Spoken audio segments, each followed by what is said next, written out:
Hello, hello les amis, j'espère que vous allez bien. Je parle doucement, chaque fois que je suis dans un endroit calme, j'ai toujours envie de parler doucement. Regardez où je suis comme c'est magnifique. Je vais vous parler d'argent aujourd'hui, d'argent et de croyances par rapport à l'argent. Je vais m'asseoir sur ce banc.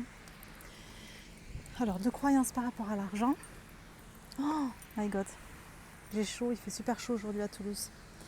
Donc, de croyances par rapport à l'argent et aussi de mauvaises idées reçues par rapport à l'argent. Pourquoi j'ai eu cette idée de faire cette vidéo? Parce que je vois énormément de gens spirituels, d'êtres de lumière,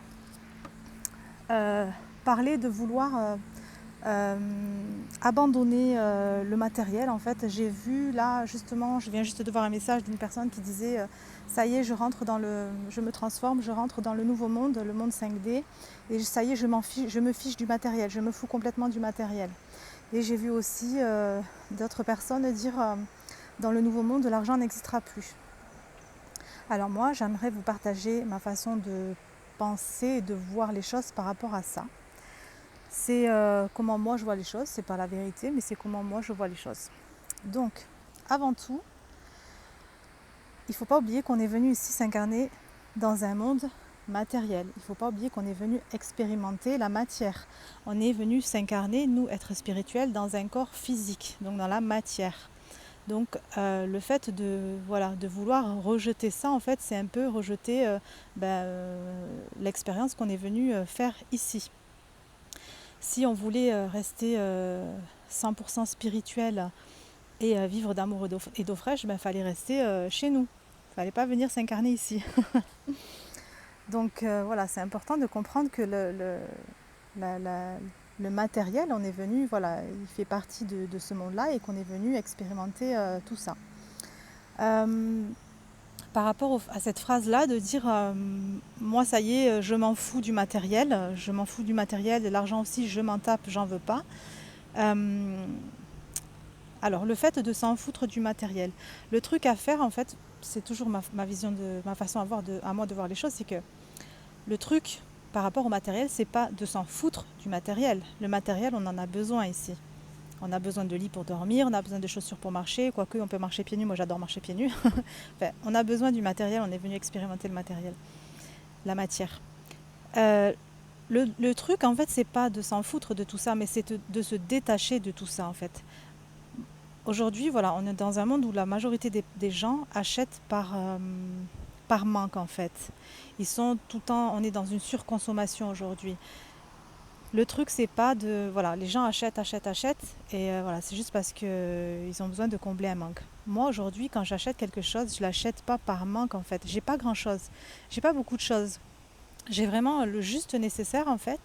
Et quand j'achète quelque chose, en fait, je l'achète pas par manque en fait. Je l'achète par plaisir, je l'achète par désir, je l'achète parce que ce que je vais acheter, ça va me faire du bien, ça va me procurer une belle énergie, ça va me mettre dans un bon mood, mais ça ne va pas être pour combler un manque. Pour vous parler un petit peu de la différence entre les deux, avant, c'est ce que je faisais moi, j'achetais par manque. Tous les dimanches, quand j'avais rien à faire, quand je m'ennuyais, avec mes copines, on allait dans les petits magasins de babioles, là, vous savez, les trucs tout à 2 euros, là, et puis on allait se promener dans ces magasins pendant 2 heures, et puis on allait au marché du dimanche, et puis on achetait plein de petites bêtises à 2-3 euros. Et là, c'était de la surconsommation. Et là, c'était vraiment acheter, pas par désir en fait, et pas par plaisir, mais pour autre chose. Et là, c'est une mauvaise façon de consommer, une mauvaise façon de consommation. Ensuite, par rapport aux croyances par rapport à l'argent. Quand je vois des personnes dire oui, si y a plein de problèmes aujourd'hui, c'est à cause de l'argent. Si les gens s'embrouillent, c'est à cause de l'argent. Si y a des problèmes sur cette planète, c'est pareil, c'est la faute de l'argent, etc. Donc je vais vous donner mon petit exemple du couteau dont j'avais déjà parlé plusieurs fois sur ma story. Donc déjà, il faut savoir que l'argent, il est neutre en fait. L'argent, à la base, c'est une énergie. C'est une énergie qu'on matérialise sous forme de monnaie, donc sous forme de billets de banque et de pièces de monnaie. Et l'argent, il est neutre et c'est un outil d'échange. Donc l'argent n'est pas la cause des malheurs dans le monde en fait. Quand vous voyez quelqu'un quand on voit aux informations quelqu'un qui a tué une autre personne, un meurtre avec quelqu'un qui a tué avec un couteau, est-ce que vous êtes en train de vous dire que c'est la faute du couteau? Est-ce que vous êtes en train de vous dire, oh là là, s'il n'y avait pas eu de couteau, il serait pas mort le pauvre? Ben non, c'est la faute du gars, c'est pas la faute du couteau. Donc pour l'argent, c'est la même chose en fait. L'argent est neutre et il n'est pas responsable de tous les malheurs du monde, pas du tout. J'entends aussi des fois qu'on dit oui, ça serait bien qu'en fait on fasse un partage de richesse, que tous les riches partagent leur argent avec les pauvres. Oh my god, jamais de la vie. C'était ma façon de penser à moi aussi avant, c'était moi-même ce que je disais. Mais en fait, si on commence à faire à faire ça en fait, ce partage de richesse, ça sera pire qu'avant. Ça sera pire qu'avant parce que déjà en fait, les, les pauvres, entre guillemets, ont un mindset de pauvres. Si les riches commencent à donner leur argent aux pauvres, les pauvres vont consommer et surconsommer. Et là, ça va partir en cacahuète. Donc, c'est pas du tout la meilleure des solutions. De toute façon, ça n'arrivera jamais, mais c'est vraiment pas la meilleure chose à faire par rapport à ça.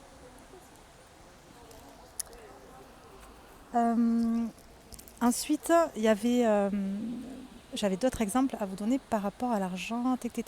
Oui, un autre petit exemple. Pour les personnes qui disent que l'argent, c'est... Ah oui, j'ai deux choses à vous dire. Il ne faut pas que j'oublie de vous les dire dans cette vidéo. Donc, pour les personnes qui disent que l'argent, c'est mal. L'argent, il faut savoir que c'est une énergie d'amour. Donc, l'argent, c'est mal. Si je vous dis aujourd'hui que vous venez de recevoir 50 000 euros sur votre compte en banque, si vous allez vérifier votre compte et que vous voyez que vous avez 50 000 euros comme ça qui viennent de tomber, comment vous allez vous sentir? Est-ce que vous allez être en mode oh, je suis dégoûtée, purée, je suis deg, oh, je me sens pas bien et tout, j'ai reçu 50 000 euros, je sais pas quoi faire. Non, vous allez vous sentir bien. Quand on reçoit de l'argent, on se sent bien. Ça nous fait pas mal, ça nous procure du bien-être, on se sent bien, il y a des bonnes énergies qui se diffusent dans notre corps, nos émotions sont bonnes, elles sont positives. Donc pourquoi dire que l'argent est quelque chose de mal? L'argent c'est beau et c'est une énergie d'amour. Une dernière petite chose que je voulais vous dire par rapport à ça, quand on dit que dans le nouveau monde, il n'y aura plus d'argent, l'argent va disparaître. Ça, c'est pareil, ça reste ma vérité à moi, ça reste, voilà, je l'ai vu et entendu nulle part, c'est comment moi je vois les choses, donc après vous en faites ce que vous voulez.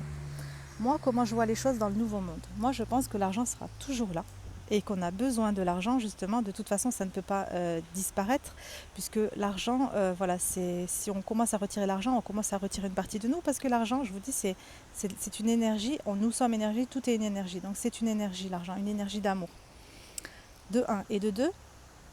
Donc ça veut dire quoi? Si on commence à retirer l'argent, ça veut dire qu'on va revenir à... Comment ça va se passer en fait? On va revenir au troc, quand on va aller acheter un canapé dans un magasin, en échange du canapé, on va lui donner 3 tomates. C'est pas possible. On va pas revenir à comment on fonctionnait avant d'avoir créé cette monnaie, avant d'avoir matérialisé cette monnaie. C'est pas possible. Enfin, pour moi, c'est pas possible. Pour moi, l'argent sera toujours là parce que on en aura toujours besoin pour acheter plus tard. Et on aura toujours besoin d'acheter. On a besoin d'acheter des vêtements, d'acheter du matériel pour aménager nos maisons. Voilà, donc pour moi, je pense que... Enfin, je suis convaincue que l'argent existera toujours et que justement, dans le nouveau monde, ça nous demande de faire la paix avec l'argent et de voir les choses différemment parce que on est illimité et on a le droit de recevoir. On a droit à l'abondance et on peut recevoir de l'argent en illimité. Donc pourquoi vouloir justement essayer de couper tout ça? Pourquoi vouloir essayer de de faire en sorte que ça n'existe plus alors que l'argent c'est magnifique et que c'est génial et que ça apporte de belles choses? Et autre chose d'ailleurs, ça me fait penser à vous dire que donc pour les personnes qui disent voilà, moi je veux pas d'argent et tout, et c'est en fait avec l'argent, on peut faire tellement de choses. Donc, si vous avez ce désir en fait de vouloir aider les autres, avec l'argent, qu'est-ce qu'on peut faire? On peut aider énormément de monde. On peut aider, par exemple, à créer des associations pour les animaux abandonnés, pour améliorer, par exemple, c'est ce que moi et mon fils, on a envie de faire un jour, c'est d'améliorer les conditions dans lesquelles vivent les animaux qui sont dans les SPA, etc. Donc déjà, on peut faire ça. On peut, euh, on peut donner, on peut faire plein de choses. On peut donner aux personnes qui sont dans le besoin. On peut faire tellement de choses. En fait, j'ai tellement d'exemples qui sont en train de défiler dans ma tête que je ne peux pas tout vous citer, mais on peut aider les enfants qui meurent de faim dans les autres pays. On peut faire tellement de choses avec l'argent. Alors pourquoi? Étant donné que on sait en fait, on a cette connaissance que on est illimité et qu'on a aussi cette chance d'avoir accès à Internet, on a cette chance d'avoir accès aux réseaux sociaux, etc. Donc on a cette connaissance, on sait que nous sommes des personnes illimitées, on sait qu'on peut avoir de l'argent en illimité. Et il y a des personnes, énormément de personnes sur cette planète qui ne sont pas au courant de tout ça. Nous, on le sait. Alors pourquoi ne pas vouloir justement profiter de cet avantage que l'on a justement pour pouvoir faire des tonnes et des tonnes d'argent pour pouvoir aider les personnes qui, eux, n'ont pas ces connaissances-là et n'ont pas cette chance-là, n'ont pas ce pouvoir de pouvoir créer tout ça en fait.